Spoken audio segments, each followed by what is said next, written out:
Hey astronauts, I'm your pilot Paul, and welcome to the Digital Galaxy Podcast. Buckle up for the 10th Warpspeed episode. The information in this episode comes from Mac Rumors, CNBC, and The Motley Fool.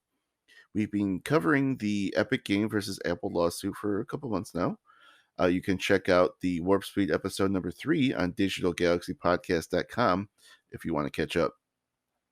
Apple will no longer be allowed to prohibit developers from providing links or other communications that direct users away from Apple in-app purchasing. Obviously, they didn't want to lose out on possible millions of dollars in revenue.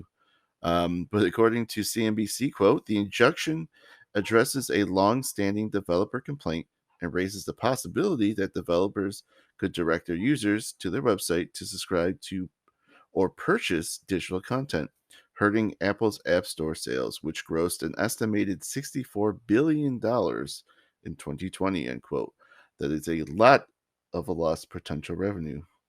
The ruling allows apps to link out to a third-party payment opportunity. However, Apple users will not be able to sideload content until they bypass the Apple App Store.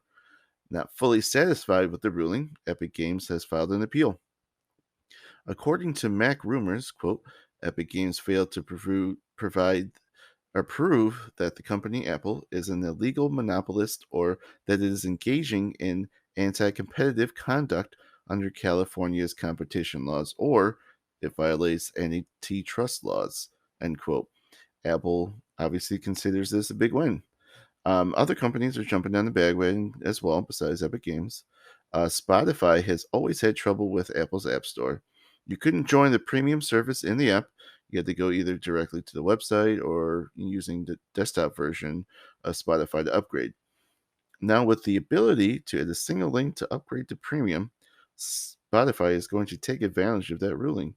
According to the Motley Fool, quote, if Spotify can make sign up and payment simple for new users and collect data directly, the streaming company will not only be able to provide 30% fees, it should gain more insights about its users that will help it serve up more effective ads, which, end quote, which will give them more revenue streams. So we'll keep you posted on any news on this epic change in Apple's landscape. That's going to wrap up our Warpspeed episode for today. Thanks for coming along. Please stick around to hear a message from our sponsor, Anchor.fm. Also, don't forget to follow our channels on Twitter, YouTube, Spotify, Google Podcasts, and iTunes. You can also find this episode in the written form on our website, digitalgalaxypodcast.com. This episode was created by Claro, a social media app where you are in charge of your data and community. Check it out at claro.app. Thanks for coming along on our journey. We'll see you in the next one.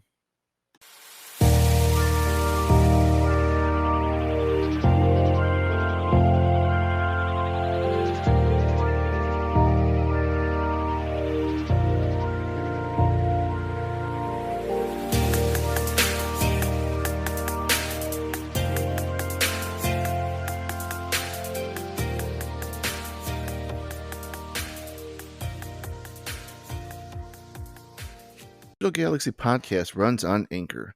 If you haven't heard about Anchor, it's the easiest way to make a podcast. So let me explain. First of all, it's free. Second, there are creation tools that allow you to record and edit your podcast right from your phone or computer. Anchor will distribute your podcast for you, so it can be heard on Spotify, Apple Podcasts, and many more. You can make money from your podcast with no minimum listenership. It's everything you need to make a podcast all in one place. So download the free Anchor app or go to anchor.fm to get started today.